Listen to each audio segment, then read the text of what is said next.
scholarship to UCCS for 10,000. It's called the Chancellor's Award. Wow.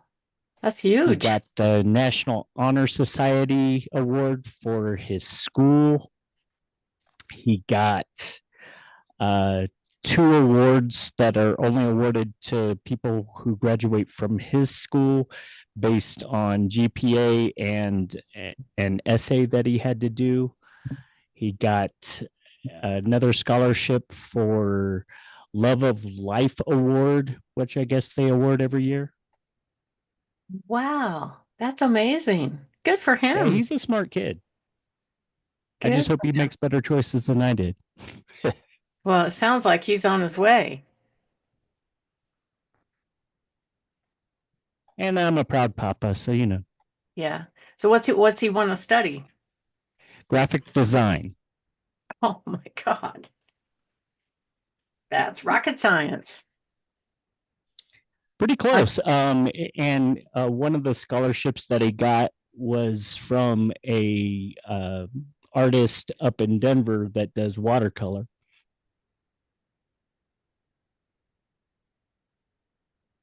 watercolor. So he's artistic too. It's kind of odd to have both. Yeah, he's got a pretty good blend. That's amazing.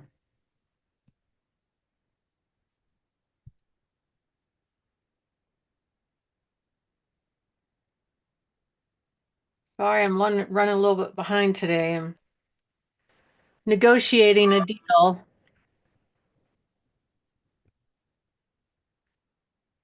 So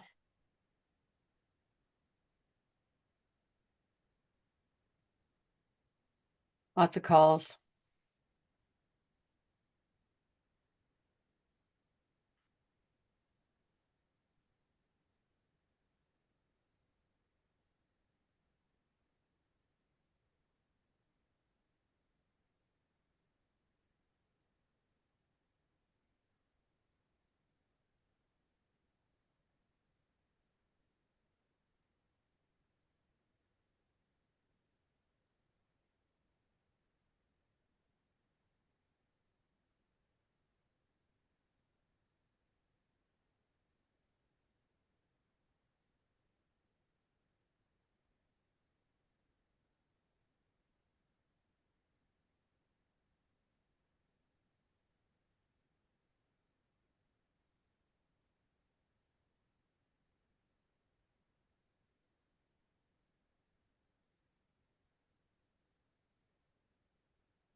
So is he done with classes?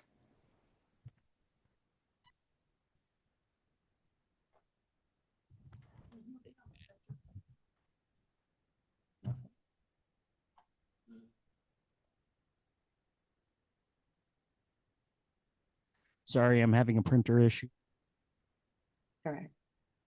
I thought I put all the segments uh, up in my chat channel, and Griff reminded me, goes, "You haven't put up segment 3." I'm like, "Oh, sorry." I'm glad I had it with me because I went from home to the office.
So we're naming this buyer. We got 3 offers on this one house in Rock Rimmon. So we're affectionately naming this buyer Sparkle Boots because their daughter showed up. She's probably maybe 5. She had on these little cowboy boots that had sparkles on them. That's how we reckon. That's how we know who it was. There were like 65 people at the open house.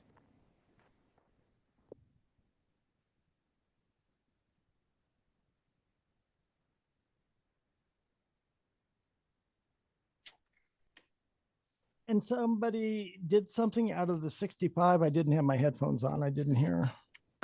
Well, we got 3 offers. One guy got in early, but he was insistent on getting his 3%. And the seller's like, no, I'm going to pay 2. Make your buyer pay the rest. So after days of back and forth, they decided to pass. You know what? I mean, what is that? I don't know about birds or whatever, but you can negotiate yourself right out of money. I've seen that happen over and over as an attorney. No, we just need to play hardball. Yeah, well, hardball in this case meant no ball. So Yeah, and we didn't go to their max. And we showed them. They said, show us another offer up to this number. So we did. But I think the only 2 sticking points were the closing date and who pays the buyer's commission, how much of the commission. is that normal for them to say, no, no, show me? I don't trust what you're telling me. Show me you have a different offer. Is that normal? It's common, but you don't have to play that game. Got it. You could just say, nope, not going to do it. But I did provide it. I did show him the proof. I was going to So, say, I don't know what more you could do, right? yeah, so I just pivoted to the next buyer. That is the thing I tell people all the time when I say Barb has the buyers. She's got the buyers. I mean, you people need to, when you're dealing with her, you probably need to take that into consideration because it's not just the name of something. Yeah, I need to hire somebody that knows construction. So we put I'm sitting here at the office because we put all these sound things on the wall Right. with glue, plus they have a stick on, and most of them fell off. So I'm sitting here amongst a pile of little sound panels, but it still sounds better in here. You might, you know what?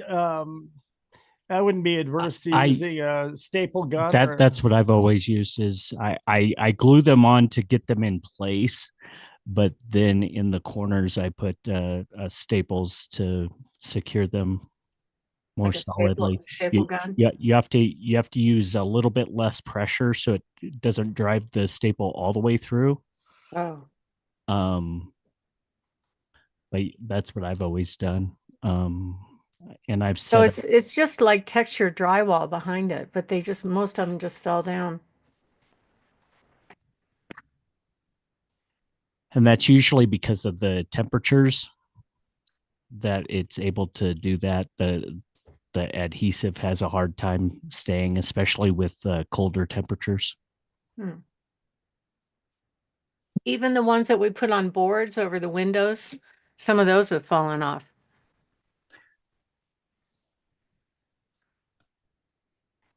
So, Yeah, I've always used I use the adhesive to get it in the position that I want, and then I secure it with staples. yeah, it's a mess. It really looks bad. but it sounds better, right? I noticed when I listen to the show on the air, it sounds a lot better. So that's what's important, is I don't want people annoyed, sounding like I sound like I'm, got a Coke can as a microphone. Close the door.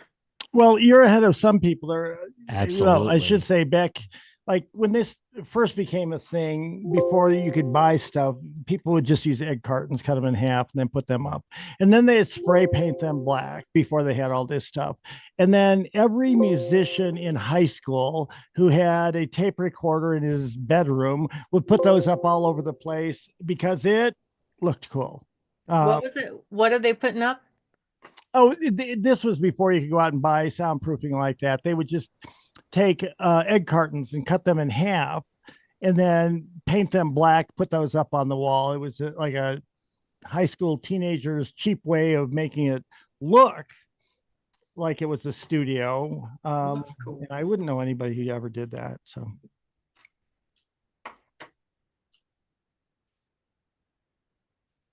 now you can go out. So we used to do music where spent out $40,000 on this TX Tascam 8-track, 8 preamp, all this kind of stuff. It was great.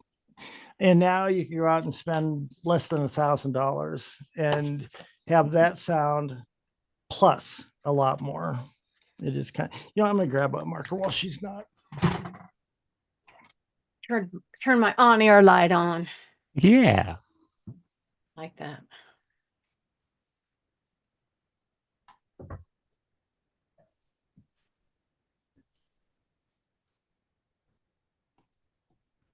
Richard stepped out to get something to drink, so if you Okay. need to as well. Yeah, I might go get. I shouldn't drink soda when I'm talking. I think it's just a I wouldn't recommend it to a friend. No, No. I drink lots of water though. I've got my lemonade. I make lemonade. That's sort of my cure for if I drink a glass of wine or I get dehydrated, I drink lemonade. That's better than a lot of alternatives. So Mm. We went to the Rockies game on Sunday and they won. one of the few. Yeah. They don't win many, but I got, the beers are like 30 ounces. They're huge. So I had one and then I had lemonade. And I think I had another half a beer, something like that. But I had worked out in the morning And then we walked, after you leave the game, you're going to walk a long way to get to the car. Right. And it's probably a good 2 mile walk in the it was 87. It was pretty warm. Um, But that's so a nice way to spend Mother's Day. So yeah, but I got a little dehydrated. no, You gotta be careful. yeah, that's the problem that I have with lemonade is that it dehydrates me so much. Lemonade does? Yeah, there's a lot of salt and sugar in there that Oh, well, I make mine just with lemons and water and stevia, so I don't put okay. salt or sugar. Oh, good. It was fake. It's a root. Stevia is a root.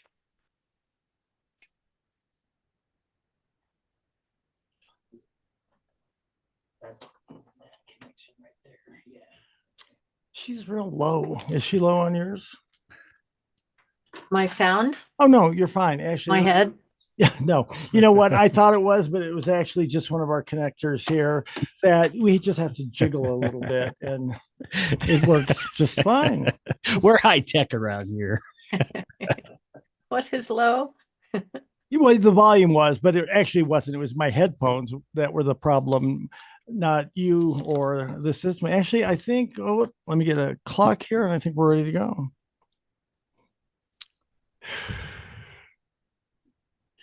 In fact, we are. Are you good, Barb? I'm ready. Count us down in 3, 2, 1.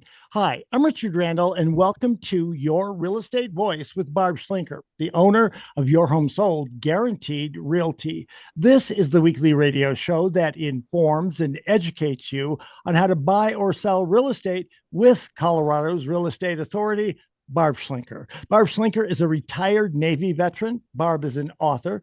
Barb Schlinker is also a pilot. And Barb and her team enjoy all that Colorado and the Front Range have to offer. Barb, always great to be talking with you. Now, we air Your Real Estate Voice every Saturday. If you can't listen to the entire show, always available on Barb's site, barbhasthebuyers.com, or just go ahead and search Barb. You'll find her on most of the popular podcast platforms like iHeartRadio. Every week, Your Real Estate Voice covers great information about the housing market and one of people's largest assets, their home. So, Barb, what are we talking about today? Well, Richard, I'm excited because, at least in my world, homes are selling pretty quickly, but I don't think that's the case across the board. So that's the first topic is, are homes really selling fast in Colorado? And kind of how does that stack up against some other areas around the country? And then the second one is about having the seller pay the buyer's agent commission. I get a lot of questions about this now that it's negotiable, and it's really interesting some of the stories that are coming out of it. So it's very fun to talk about this topic, and I think it's also fun that it is negotiable now, whereas before it was pretty hardwired. Like whatever you offered to pay in the written MLS system, you had to pay, or they would take you to the MLS police and book you. But now it's changed, it's negotiable. And then the third topic we're going to cover is, should Colorado home sellers wait around for the right offer or wait for multiple offers? And then last but not least is how to make your home sell faster. And as always, I love covering my hot new listings. So, Barb, we're heading into the spring selling season. Now, the Fed seems uncertain about lowering interest rates while demand is lower than last year. So, do you think homes are selling faster along the Front Range? Well, it is true that the days on market, which what that is defined as a day on market period, starts from the day the house goes on the market and it ends when the seller shows the property under contract. So it's how long does it take for a seller to accept or get a contract and accept a contract. And we saw longer days on market during last fall, but we're also seeing it now. And I think part of the reason is that there's a lot more available homes on the market than we've seen as compared to the year before. Mortgage rates absolutely have an impact on it, but we've seen the rates be relatively the same now for almost 3 months. They might fluctuate a quarter up or down one way or the other. However, it's just not changing very much. So there are a good percentage of buyers that are sitting on the sideline, kind of waiting for A, the prices to drop, or B, the rates to drop. And it's not really happening. I would say overall in the past couple of years, the prices have been relatively flat, maybe a small drop in prices of a few percentage points. But right now is prime time. Typically, this is when we see the sellers command the most money. This is when most of the buyers are out in force. So if you're going to position the home for sale, the best thing you can do is price it right and have it look as good as it possibly can to attract the right buyer. Because I really feel like the buyers know more about the current market than some agents do because they're studying what they want to buy. They can see all the homes around it. Websites like Zillow actually put values of the homes around it, even though those homes aren't on the market and they probably don't know much about them. So we have seen a slowdown definitely in the kind of beginner home buyer price point. I think the more affluent buyer is less sensitive to interest rates right now, and they're just making a move for family reasons, either family getting bigger, smaller, going closer to family, that kind of thing. But there was a new survey that came out that said that there's a good 80% of buyers that are just sitting on the sidelines, kind of waiting for the market to make a move. And as the rates hold steady, what I believe is going to happen, my prediction, according to the world of Barb, is that if we see the rates drop down and they have a 5 in front of it, we're going to see a big surge in prices and a big surge in demand on the buyer side, which is a good thing. But if you're a buyer right now and you can afford a home right now, I would not wait because you're probably going to have more choices now than you would if the interest rates start dropping again. But at the end of the day, when you put a home on the market, you really want it to be the best home at the best price. And that is the way to get the most money. And buyers can tell if it's priced right out of the gate. So are rates going to drop? I don't know. They could. The stock market went up. I don't know if that means the rates are going to come down. But when I checked the rates this morning, they kind of ticked up just a little bit. Conventional rates are about 6.92%. The FHA and VA loans are hovering right around 6.25%. And the other question is, are homes selling faster? So we're not really seeing that. If you compare the average days on market, at least in El Paso County, from where it was a year ago, we're actually seeing about 10 or 11 more average days on market than we saw a year ago. But keep in mind, that one data point is only for the home sellers that are getting contracts. Not absolutely every home sells out of the gate. Once it's priced right, it will. But if it's sitting on the market asking for an unrealistic price, those days on market are going to march up. And the other thing that's hurting the seller right now is we're seeing a rather huge surge in inventory. A year ago, this time of year in El Paso, Pikes Peak region, which really encompasses 3 or 4 counties, El Paso, Teller, Elbert, parts of Park County, all those counties, a year ago, there were only 2,400 properties on the market. Right now, there's almost 3,200 properties. So a big surge in inventory by over 30%, longer days on market, rates are steady as they go. So I don't know. I don't think they're moving faster unless the home seller makes some really good decisions about pricing and positioning the home to sell fast and for top dollar.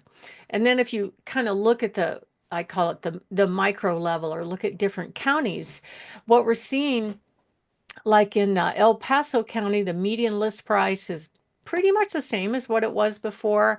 Average days on market in El Paso County, according to this data point, which is different from the last one, this is showing 74 days. So a lot of times when I look at different resources, they will give different numbers, and I don't know why.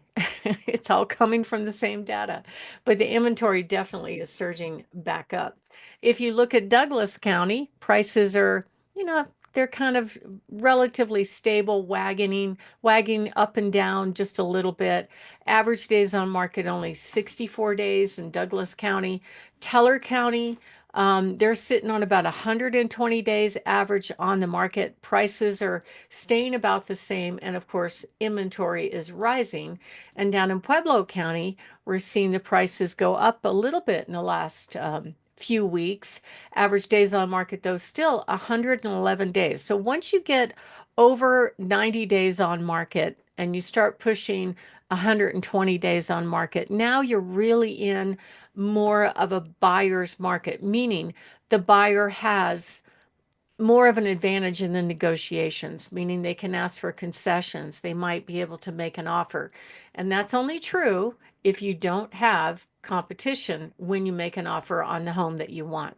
And keep in mind that if you go back in time, and at least I can go back in time because I've been in real estate since about the mid 90s, and I've seen this market. I've seen all kinds of situations. I've seen the meltdown where the prices dropped 25%. I saw some catastrophic historic things take place, which this market just stayed relatively flat when those happened. The meltdown definitely affected it because people were getting loans that they couldn't afford, and then they would default on them. And that created, because there were many more defaults than what we normally see, it drove the prices down. If you just have one-off default or one-off low price sale in your neighborhood, don't let that bother you, because it would have to be, say, more than 30% for it to drive the market down. But between 2018 and 2000, say 22, we saw prices go up as much as 45%. That's a lot. That's a big surge in a short amount of time, especially for this market. So, I think going forward in the next couple of years, we're going to see the prices very, very slowly go up, especially if the rates come down some more. My name is Barb Schlinker. I'm the broker owner of Your Home Sold Guaranteed Realty and the host of this show, Your Real Estate Voice. And we're talking about whether or not homes are selling fast in Colorado. When we come back, we're going to talk about what we should expect to see in this market going forward. If you are thinking of making a move, give us a call at 719-301-3900 or go to barbhasthebuyers.com. Richard? Now, Barb, we're discussing the Fed's recent increase on the Fed borrowing rate and whether or not it has an effect on the housing market. So, what should home sellers expect and do in a market situation like this one? Well, Richard, I know that bidding wars, they still do happen, not as frequently, but it means all the stars have aligned for that seller. They've either priced it right, they've updated the home appropriately, or maybe they didn't update the home, but they priced it very aggressively, and they got their agent to market the home appropriately. So preparation and planning absolutely is key to get this right. And, most buyers aren't going to go for a home that needs work unless it's way under market. And a lot of buyers are kind of waiting around. So home sellers have to spark those buyers to want to come out and take a look at it. And they will if they do all those things correctly. Years ago, the typical buyer would physically go inside and look at 40 homes, but that's not the case anymore. Many buyers are making a decision solely based on the online presentation as to whether or not they're going to pursue or look at that home at all. So you have to make sure you hire somebody that knows how to create that demand. And that's part of what we do. So give us a call if you are thinking of making a move at 719-301-3900 or visit barbhasthebuyers.com. Richard? Listening to Your Real Estate Voice with Barb Schlinker of Your Home Sold Guaranteed Realty. If you're thinking of making a move, simply call Barb at 719-301-3900 3900 or visit barbhasthebuyers.com. A short break. When we come back, we'll be discussing, do sellers have to pay a buyer's agent's commission? Barb will explain that when we come back.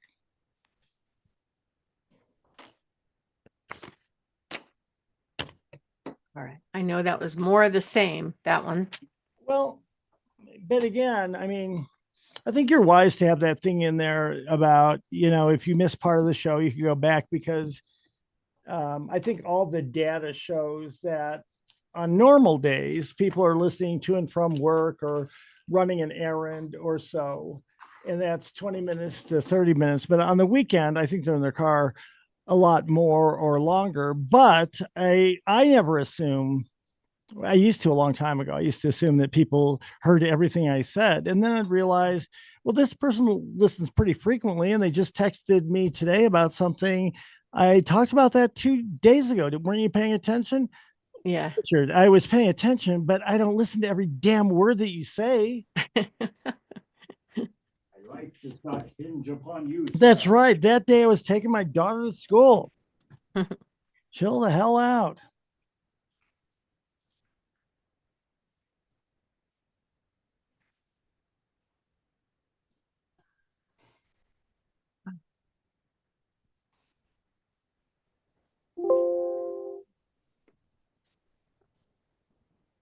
Okay. I am good. Barb, how about you? Yeah, I'm ready. I'll count us down in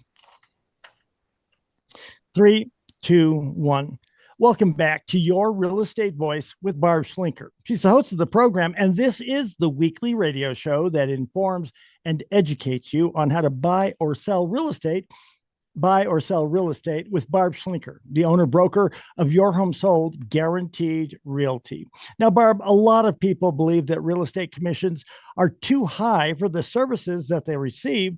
Now that the rules have changed, do Colorado home sellers have to pay the buyer's agent commission? Well, Richard, they don't, and it is negotiable now after the National Association of Realtors settled that lawsuit last year. A lot of buyers agents are still asking for it. They're asking for a full commission. Um, but, at the end of the day, not all real estate agents are the same. In fact, we're all different. Everybody has different experience level, different time frames of when they've been in the business. And so you really want to make sure that when you're selling a home in particular, that you're absolutely finding somebody that knows how to create demand. And that's absolutely important when it comes to putting the house on the market, because if you have more than one offer, or if you have increased demand, you are more likely to be in a better position to negotiate to get the terms that you want. And of course, everybody wants a great deal on a house. Um, and so, but not every real estate agent does the same services, right? A lot of people just assume it's a generic commodity. You take your house, you sign with an agent, you stick it in the multiple listing service, and all the buyers come. But that's not really the case, because there's all these tech companies that kind of intercepted our business in the last 10 or 15 years. And they create better websites than the listing service by far. So I find that the buyers aren't even there. They're not looking at multiple listing services in most cases. They're looking at the tech companies, Zillow, Realtor.com, Homes.com. What does that look like? And how does it compare to the other homes around you? So if you hire an agent that says, oh, I'll do it for a few $100s, they may not really market the home to create the best amount of money for you, may not be able to create demand. And then you're in a position where you're not negotiating from strength, and you're having to pay concessions, pay big fees, all that kind of thing in the end. So this lawsuit came about, it started about maybe 12 years ago, where some home sellers in Chicago said, wait. If I list with an agent and she's or he is charging me 6%, and some of that money is going to the buyer's agent, then the buyer's agent is coming in and trying to beat me up on price and concessions inspection repairs, threatening not to close, etc. It's almost like being sued and having to pay somebody else's attorney. And so initially, it was kind of like a no big deal, but it became a class action lawsuit.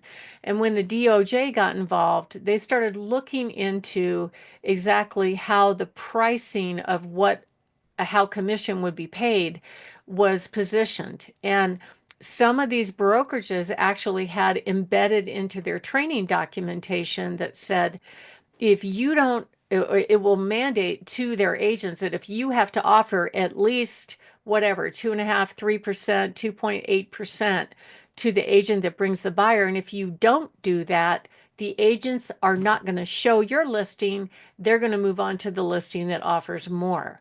That is called antitrust and price fixing. And so some big box real estate brokerages had to pay big dollar amounts to settle that.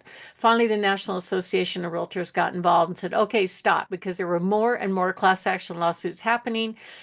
These attorneys were sending out postcards, even in this market, that said, hey, if you listed with this company and you paid a commission, I'm in the middle of a class action lawsuit and I can get it back for you.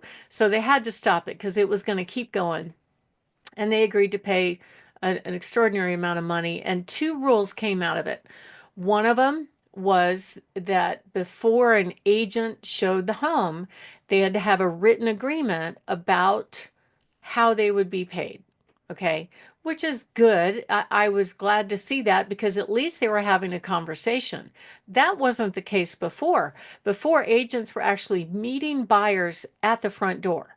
So here's the seller. They're scrambling to get their house ready. They've got everything show perfect. Everything's put away. They grab the kids and dogs. They get out of the house for the showing. And they're assuming that this buyer wants a home like that this buyer qualifies to buy a home like that. But at the end of the day, the agent has no idea. The first time they meet them is at the door. And the reason they're meeting is because they're a maybe buyer. They didn't even know if they qualified to buy a house. That's still not mandated to this day. Now, the change is they actually have to have an agreement to show a home. The problem is there is no policing of that one thing. Like nobody's saying, well, show me your document that you signed with your buyer. Nobody's asking to verify it. So I don't think much has changed, except one key thing is that no longer is any brokerage, any agent allowed to advertise how much commission is offered to the buyer's agent anywhere online, including and especially on the multiple listing service. Right before this change happened, they were publishing it out on Zillow. They thought that was fair. If we just put it out there, then we'll be transparent to the buyers that, okay, this seller's offering 2, this seller's offering 2.5, and the buyer will know, and then they can still go look at the house anyway if they ask to. But that didn't work so well because it kind of pitted sellers against each other. And it was still happening. We actually had a listing last year. We took over from another brokerage that offered just 1% to the buyer's agent in the multiple listing service. And her complaint was there were no showings. It was a low priced home that was beautiful and remodeled. There were no showings because the agents didn't want to leave their fuzzy bunny slippers for 1%. So what happened was the state put it in the contract as the last paragraph right before additional provisions that is basically a request between the buyer and seller on how much the seller will pay the buyer's agent as part of their commission at closing. And it is negotiable. It could be that the seller pays. It could be that the buyer pays some of it. It could be that the listing agent pays some of it. So I think that's a good thing. And I get the question all the time. So the way the agents deal with that is they'll call me and go, well, is your seller offering a commission? I even had one last week give me what for about the form that I filled out. Well, didn't you fill it out on your agreement? I said, I don't work the way everybody else does, but there's some room in the budget. Bring your offer. But, I see this a lot where these agents kind of put themselves between the buyer, right, and getting the house over their fee. A year ago, I put this house on the market. We hadn't started showing yet. We were still waiting for the open house. And some buyer called and buyer's agent called and asked to get in. So here he was. Picture this. He's sitting in front of the home. They're in two cars. The agent's in one car, the buyer's in another car. The buyer's in the second car pointing to that house. That one, agent, that one I want to see. And the agent called me and said, "Hey, can we get in early?" I said, "Yeah, we could work that out." And he's like, "Well, by the way, I need to know, is your seller going to pay me 3% if I bring an offer?" I said, "Well, it depends on the offer. Put it in the offer. It's negotiable." And he goes, "Oh, I need to know because I'm worth 3%. And if I don't get paid 3%, my buyer is not going to come out of pocket for my fee." And so I said, "I'm sure there's some in the budget for it. Just put it in the offer." And he goes, "Forget it. I'm not going to show it." So he took that buyer away from the home because he couldn't get the number that he wanted to open a door and write a 10-minute contract. So as I see as this going more and more forward, my prediction is going to be both the sellers and the buyers are going to be asking, "Wait, what? Okay, you want the seller to pay your fee or you want me to pay your fee? What do you do for that again? I'm sorry." And that's a really good question. So it's become very interesting over time. And I think that there are some really good buyers agents. There are some really good agents out there with experience and expertise. But it's not an entitlement anymore like it was before, and not everybody has gotten the word. And occasionally, some of these agents will prevent their buyers from getting the house over that line in the sand. We're working on one right now where the seller was willing to pay the buyer's agent almost $14,000 to open a door, write a 10-minute contract, and that was unacceptable to that buyer. And that buyer got his buyer to walk away. His buyer said the agent said his buyer was absolutely loving with the house and will work with you however you want. But that was the thing that broke the deal. Isn't that surprising, Richard? You'd like to believe that the customer is always right. You have somebody who might love this house and want it, and because you're not getting what you want as the agent, you're going to walk away from it. That's not doing a service to the person that you have a fiduciary relationship with. Exactly. And that's the thing is if fiduciary means you put their needs ahead of your own. That was the whole reason the buyer agency thing came about 20 or so years ago. But now it's going the other way. It's like, well, only if you get the seller to pay my fee will I be your fiduciary. Otherwise, we'll move on and go find another house. So it's kind of crazy. It's really fun to see negotiations go on again. I absolutely enjoy that part. My name is Barb Schlinker. I'm the broker owner of Your Home Sold Guaranteed Realty and the host of this show. And we're talking about whether or not Colorado home sellers have to pay the buyer's agent commission. And next up, we're just going to briefly talk about ways that you can negotiate. Richard? You're listening to Your Real Estate Voice with Barb Schlinker of Your Home Sold Guaranteed Realty. You can reach her at 719-301-3900. And we're talking, Barb, about a somewhat sensitive topic, real estate commissions, and are agents really worth it? So, Barb, what are some other things that a home seller should look for when they're choosing an agent to represent them on one of their very largest assets? Well, not everybody knows about negotiations, and they also don't know how to interview people. So whether you're working with as a home seller or a home buyer, you should ask the agent not the years of experience, but the volume of sales. Just to put it in perspective, I know plenty of agents that might have had their license for 30 years, but they might sell one or two every other year.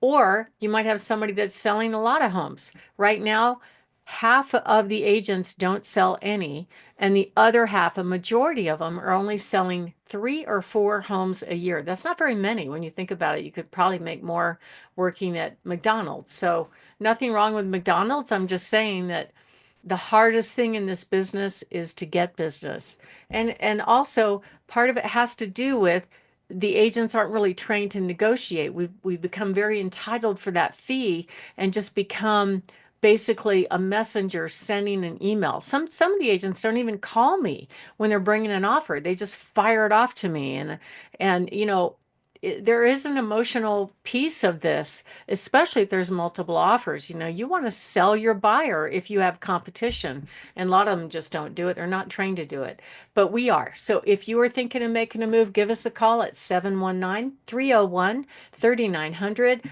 We offer a free in-home consultation on how to get your house ready for sale, what to do, what not to do. We show up with multiple offers out of the gate and then give you a really good idea what price range your home will sell for and how much you'll put in your pocket when it sells. All you need to do is call us 719-301-3900 or go to barbhasthebuyers.com. Richard? You're listening to Your Real Estate Voice. That's Barb Schlinker of Your Home Sold Guaranteed Realty. If you're thinking of making a move, call Barb 719-301-3900 or visit barbhasthebuyers.com. A short break. When we come back, we'll be discussing, do Colorado home sellers wait for multiple offers? That when we come back. There you go. That's doable. I don't know if I did. I ad-libbed that whole thing. I noticed that, but you know what? I gotta tell you, if I'm out there listening or watching, and I hear you talking about somebody who said, "No, I guess I'm not getting what I want. I'm gonna walk away from getting what my client wants." That's not somebody I want working for me. Yeah. It you know, it's only 1 month of school. That's all it takes.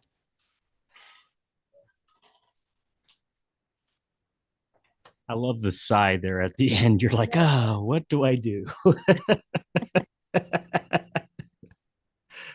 It's frustrating. You know, I remember being a rookie. Yeah, I do. I made mistakes like everybody else, but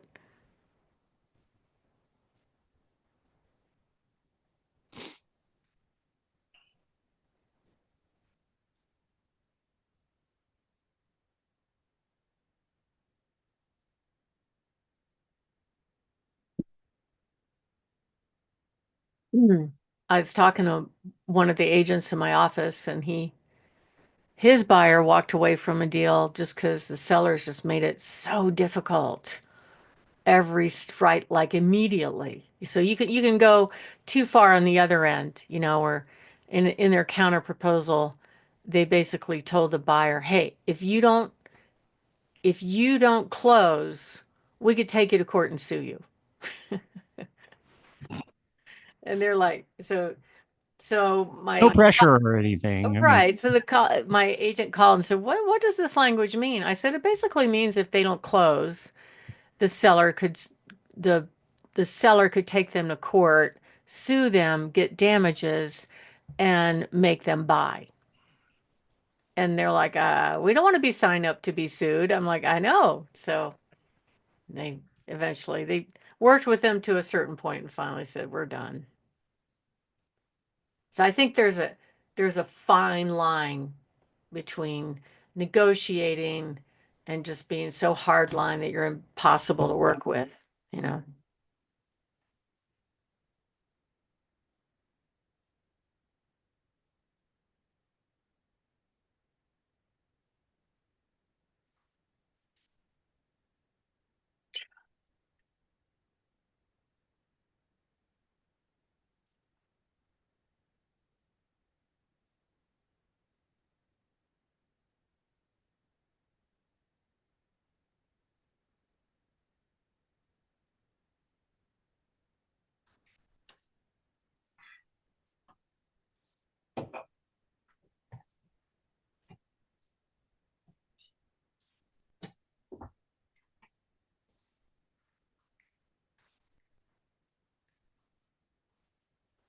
Okay.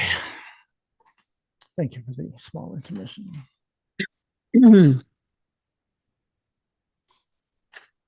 David, you good? David's am. always good. Barb is good. Count us down. I'm ready. 3,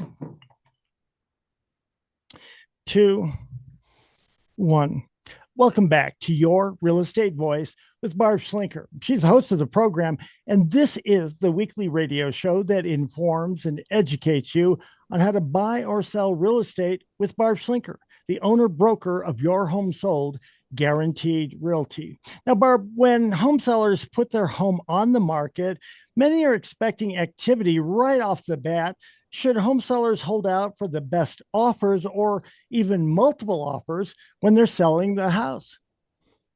Well, Richard, people don't sell homes very often. Some people haven't done it at all. And I think sometimes, as I get further on in my years in the industry, there's a lot that goes on kind of behind the scenes that even I take for granted. Like for Mother's Day, we went to a Rockies game and I was sitting there and I was watching the pitching and Mark leaned over and said he should have thrown to third base. He was kind of criticizing the players' behavior. So I think there's a lot that goes on behind the scenes that if you're not in the game all the time, you don't necessarily notice it or you don't think about it. So um, most home sellers really don't know what to expect when it comes to the home selling process. Like, should I get a bunch of offers? Should I get my asking price? Should I get over my asking price? How many showings are appropriate? How do I know that there is demand for my home? So, we're going to kind of cover all those things. In general, if you're starting out of the gate and you're starting to get people calling, people asking to get in, especially if you're holding back showings a little bit, people throwing offers at you right away, that's a pretty good sign that there's demand for that home. And if you do happen to have multiple offers, it's a great position for a seller to be in because they're pretty much in the driver's seat. They can dictate what terms that they want, and potentially drive the price up to a really good number.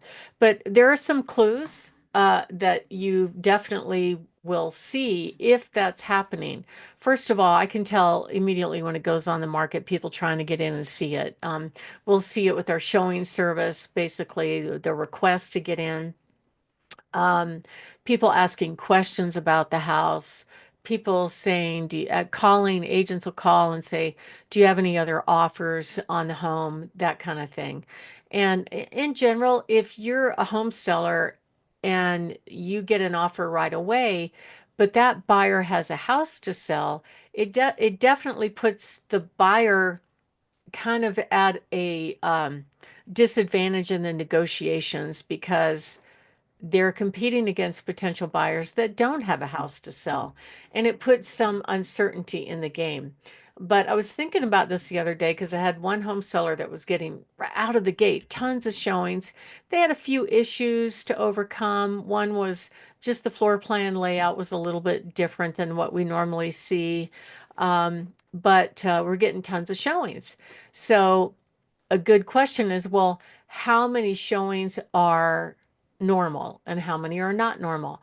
Well, our showing service actually has data on that. So I did some research on it. It was kind of fun, and it was pretty much the same across the board. I picked price range of 200,000 all the way up to 900,000. I didn't go beyond that because I didn't want to bore you with a bunch of numbers. But the big surprise to me was that the number of showings, the average number of showings per week in all of those price ranges was basically between 6 and 8 showings. That's normal if the home is priced right. So if you're getting more than that, okay, then there's a high demand for your home. If you're getting less than 6 to 8 showings a week, something's wrong, either pricing or marketing or condition. It could be any one of those things. And so basically, it could be both as well. So I had one home recently that had some condition issues. It had a little bit of cosmetics, a nice home, good floor plan, good bones, great neighborhood, but they were smokers. And so we kind of knew that was coming. So the sellers made a decision to price the home well below similar sales in a great location. And that one at the open house, we had over 70 people show up in just 1 hour. It's a really good turnout. And at first we didn't get any other offers, so I was really worried about it. But sure enough, within a day or two, we got 4 different offers, and seller was able to command the price that they were asking. So in general, if you're not getting the showing activity that you expect, the question is, how soon should you make a change?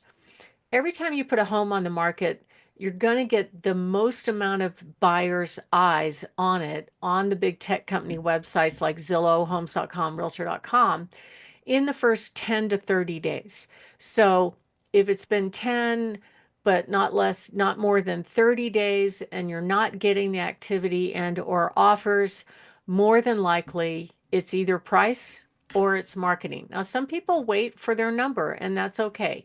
I had one last year that was a little bit cosmetically challenged, not bad. Big home for the money. We thought we priced it very realistically, but we were getting showing after showing after showing after showing. And finally, it took a few months before we actually got a full price offer and everything worked out fine. But and the problem was in that area, that home seller was competing with brand new homes. And that's one of the things that you have to consider when you price a home is what does your competition look like? If it's a builder, I just had a buyer call me yesterday and she goes, well, this home, she asked about a home that was owned by the VA. Are they offering incentives like the builders are going to give me 25,000? I said, no, it's already priced well. Um, but she didn't know that. She's just looking at that one home. But to know that they can get a brand new home in that price range in that area without any issues is something that a home seller absolutely should take into consideration. So if you do find that you're not getting a lot of demand, it's a good idea to make a change on pricing and or marketing as soon as possible. My name is Barb Schlinker. I'm the broker owner of Your Home Sold Guaranteed Realty. Barb has the buyer's team and the host of the show, Your Real Estate Voice. And what we're talking about is should a home seller wait for their offer or wait for multiple offers? Like I get that question a lot when a seller just has one offer and they say, well, should we wait for another offer? And some of the other agents will give us a clue that an offer is coming. Some will not. Some just send it on email and it drops in my inbox. So I have to watch email like a hawk. But usually there are clues. There's some kind of feedback given that says, we love it. We're working on an offer.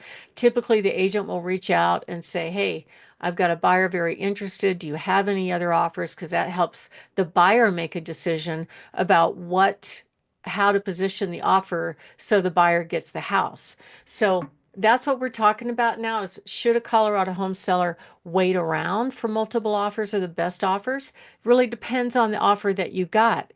If the offer indicates that buyer has a house to sell and maybe that house isn't very sellable or there's some uncertainty, you may not want to tie up the home waiting for that to happen. So you have to make sure that your agent makes a good decision and helps you make a good decision through the whole entire process.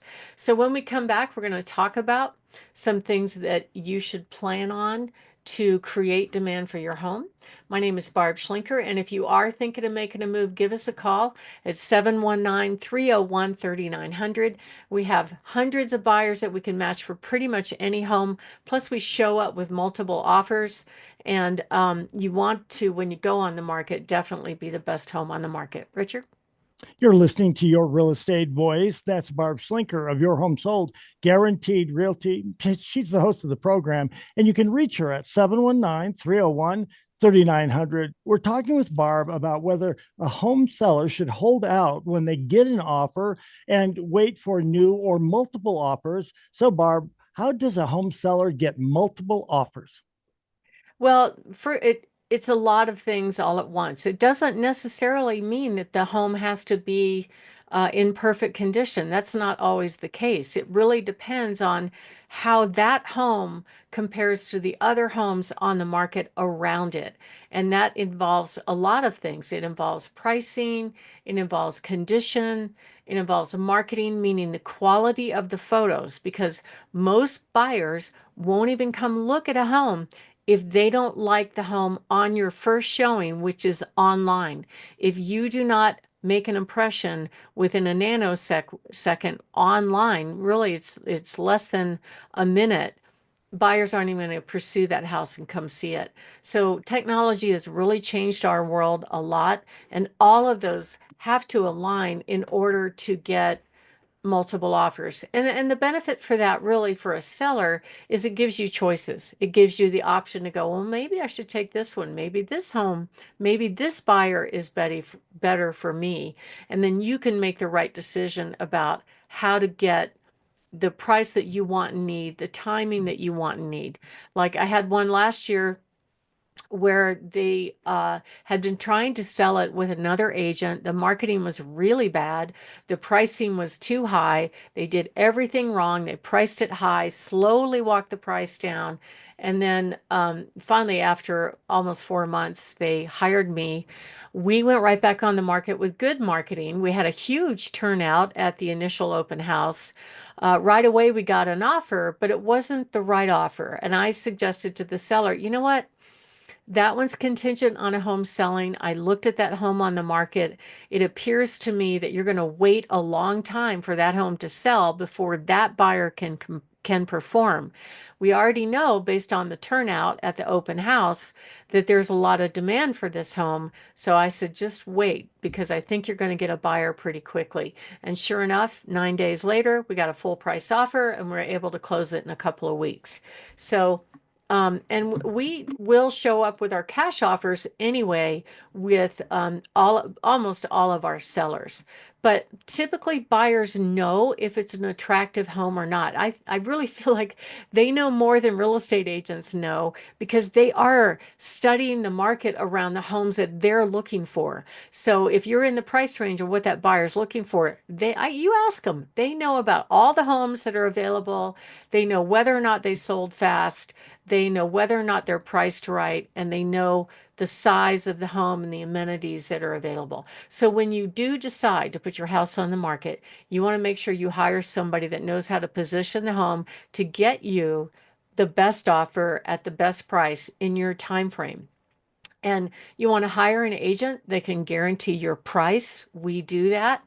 You want to also hire an agent that can offer guarantees. Like if somebody comes to us and they have a house to sell, we can provide our cash offers to their buyer so that they could sell their home and buy your home without a sale contingency. So all you have to do is call us if you are thinking of making a move at 719-301-3900 or go to barbhasthebuyers.com. Richard? Barb, you and your team are the only company I would recommend to people out there who are thinking of selling their homes and downsizing to a smaller home. All I do is call 719-301-3900.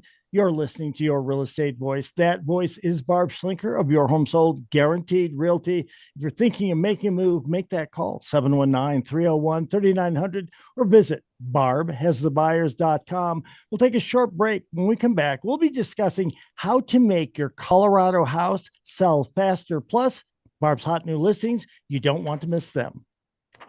Nobody wants to miss them. Who the hell would want to miss them? Badges? We don't need no stinking badges. No badges. I only knew that from Treasure of the Sierra Madre because I have never seen Blazing Saddles.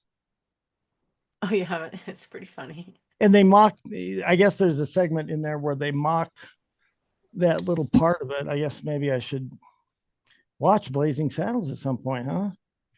It's been a long time. Right? It was funny though. Well, that's true. Because I do look at things. I'm like, why didn't I watch that? Or what was I doing? And usually it's, well, you were just beginning law school when that happened. That's why. Or you're getting divorced at that point. All right. I got a new clock. I am all, David is good. Barbie, you good? I'm good. We'll count us down in 3, 2, 1. Welcome back to Your Real Estate Voice with Barb Schlinker, host of the program. And this is the weekly radio show that informs and educates you on how to buy or sell real estate with Barb Schlinker, the owner broker of Your Home Sold guaranteed realty. Now, Barb, a lot of people look at those automated valuations like on Zillow or their neighbor's asking price to try to determine what their home is worth, especially now that it's taking longer to sell a home. How does a home seller value their market in a fast how does a home sell? Wait a second here. What needs to happen for a home to sell faster in this market? Well, Richard, I think making a decision about how you're going to price and position a home is one of the most important decisions a home seller makes, besides who is going to help them sell their home. And the reason I say that is that, most of the time when I sit down with home sellers, they're trying to get the best information. A lot of them are saying, well, I want it to sell for fair market value, but most of them want the most money. I would say overall majority, they would like the most money. And so the factors that they're looking at to determine its value right now are things like Zillow, maybe Realtor.com, maybe their credit card statements are saying what their home is worth. Their mortgage companies are sending them emails going, oh, you want to refinance? Your home is worth this much.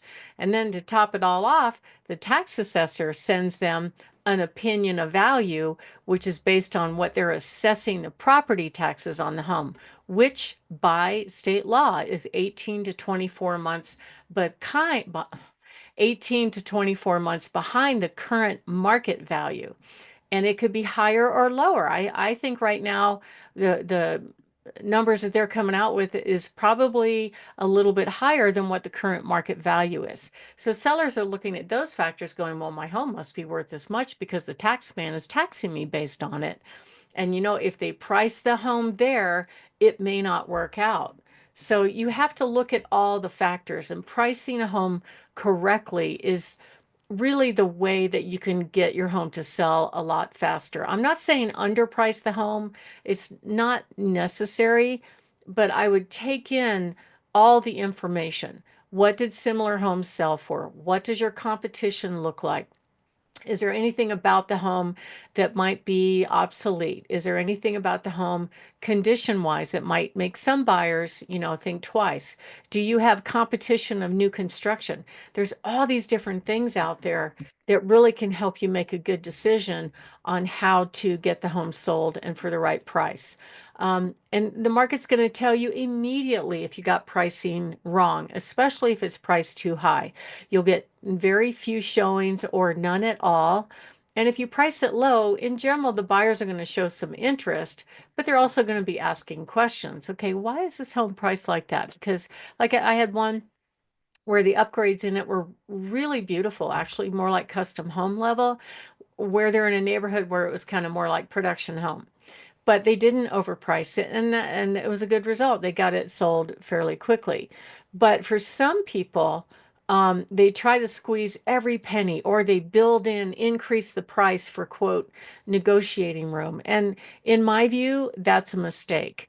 Of course, we want the home sellers to get the most amount of money, but at the end of the day, because buyers are deciding online whether or not they want to see that house, they can see all the values all the way around you. They're making a decision whether or not they're even going to spend time to come look at the home. And the problem is some of these TV shows like HGTV and all that, buyers are expecting a beautiful remodeled home at a reasonable price. And if the home is not remodeled, if it's not in your budget to do that, don't worry. Just make sure you price it appropriately. I just sold a home recently that wasn't updated, but it was kept in good condition. The bones of the house were kept very well. Windows, electrical furnace, roof, all those things, but it wasn't remodeled. In fact, the home was, a good 60 years old, but it was positioned right in pricing and presented well, and boom, it sold right away and for over asking price. For a while there, we had all these investors buying homes in this market, and they were kind of like hedge funds, people with just limitless dollars, and they were competing against the live in the home buyers. Well, those people kind of quit buying for the most part. They are buying homes, but they're not buying necessarily and competing at the full market value like they were before. So the market's going to tell you immediately, based on the showing activity, if you got it wrong on the pricing front. If you're getting offers, you're on target. Just stay there. Maybe it's not the right offer. You might get another one soon. But if you're getting kind of showings but no offers, you're close. You're within a few percent. If you're getting not very many showings at all, you could be 3 to 5, maybe 6 or 7% off. And if you're not getting any showings whatsoever, something's wrong. Okay. And in general, even though the traditional old timer wisdom was you price high for negotiating room, if you price too high and slowly walk the price down, according to the National Association of Realtors, you're going to net less money. You're actually better off being priced what I call very realistically, because all of the data is out there online. If you go look at Zillow, it's going to show you what they think the home values are of all the homes all the way around your home, whether or not they're on the market. And it will stand out if it looks like a good deal. So those automated valuations, although they're not accurate, sometimes they're high, sometimes they're low. It gives you a general price range. Um, and websites like realtor.com, they have 3 different automated valuations that range as much as 100,000 in difference. So how do they really know? The only way they know a value is if a buyer is willing to pay a value, and you can tell that by offers. So that's why it is a little bit of an art and a guesswork to figure out what is that number to get the most price. And in general, homes that are pretty will sell, and they may not sell quickly, but they'll sell for the top end of the price range. But right now, the average days on market from the time a home seller puts a home on the market to the time they get a contract, all along the front range, ranges between 70 and 120 days. That's a good long time. Sellers don't like dealing with showings. It's no fun to drop everything, make your house look perfect, leave the house, hope the agent shows up, hope the agent locks the door, hope the agent leaves a card. They quit leaving cards, Richard. Did you know that? I did not know that. That It's so seems weird. odd to me. I think it's rude in a way, because the seller's like, well, were they here or not? I don't know if they were here. Find out what they said. They didn't leave a card. They didn't change anything in the house. And I guess they're all going to digital where they can just beam their business card to somebody if they want to share it. But I would think it's a marketing thing to leave your business card behind if you showed a home. It's kind of strange.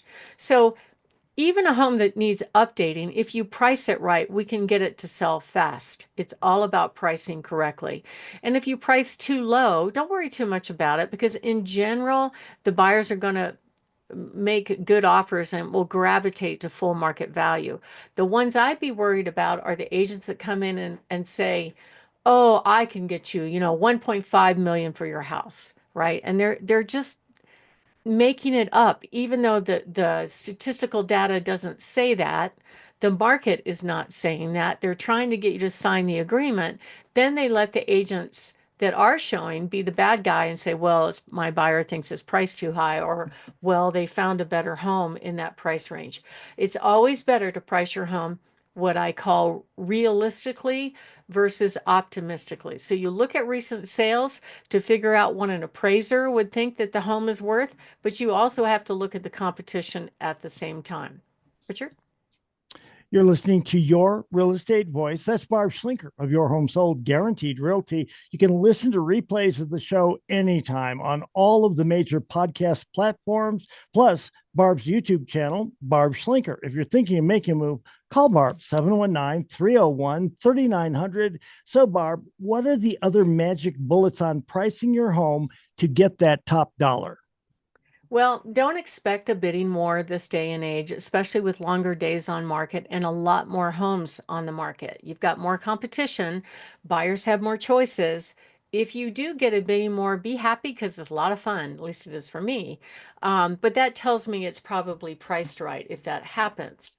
And you want to make sure that you pick an agent that knows how to position the home to create demand, whatever that may be for that price range.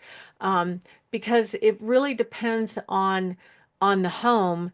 and what it offers and the whether or not it's in acceptable move-in ready. Like I always tell sellers, even if your home is not updated, maybe consider doing things like if the carpet is tired and old and stained, I definitely would replace that, because buyers generally, if they like the rest of the home and it's priced right, are okay with remodeling down the road as long as the flooring is in pretty good shape. And we have lots of examples. I help the Purdue's sell their home that they inherited that was dated, but it was competing with $1 million listings nearby. I had them price it very realistically. They just did flooring. They did not update the kitchen. We got 75,000 over asking price. That's the way you do it. If you are thinking of making a move, give us a call, 719-301-3900, or go to barbhasthebuyers.com. Richard? You're listening to Barb Schlinker on Your Real Estate Voice, name of the program. And if you're thinking of selling your home, you want to get the most amount of money for it, then call Barb, 719-301-3900, or visit barbhasthebuyers.com. Barb, time for those hot new listings. What do you have this week? Oh, as always, I have a really beautiful home up in Woodland Park on Highway 24 that's got lots of privacy and gorgeous views, priced in the low threes. I have an amazing home in the southeast part of town on Rushmore that has gleaming hardwood floors, 3-bedroom, 2-bath, great backyard in the low threes. I also have a really fantastic home on 5 acres on Alta Plaza in the mid fives. And then I have a beautiful home actually in Rockrimmon coming up. And then there's a couple of other homes that we have available. One in Briargate that's a really, really pretty home with gleaming hardwood floors. A fantastic home on Willamette West Side, completely updated. So cute. A gorgeous house in Pueblo on Royal Troon that's just in pristine shape. An amazing home in Peyton on Beckham Street, priced in the low fives that backs to open space.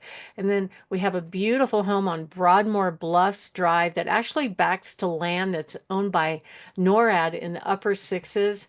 An amazing, eye-watering, gorgeous home in the prestigious gated High Forest Ranch, priced at $2.199 million. This home has over 7,000 square feet, beautiful views, and it's just stunning. Plus a couple of gorgeous lots. And you know what? I've got some great homes coming up. One in Rockrimmon coming up, one very cute close to Peterson. There's one on 5 acres with a barn plus 4-car garage spaces, and the perfect fourplex investment home that's offering seller financing. To find out about our coming soon homes, go to barbhasthebuyers.com or give us a call at 719-301-3900. Richard? You've been listening to Your Real Estate Voice with Barb Schlinker of Your Home Sold Guaranteed Realty. And if you are thinking of making a move, call Barb at 719-301-3900. Or as always, just visit barbhasthebuyers.com. That'll do it for this week. Barb, you have a great week, and we'll talk to you next weekend. Thank you. Have a great weekend.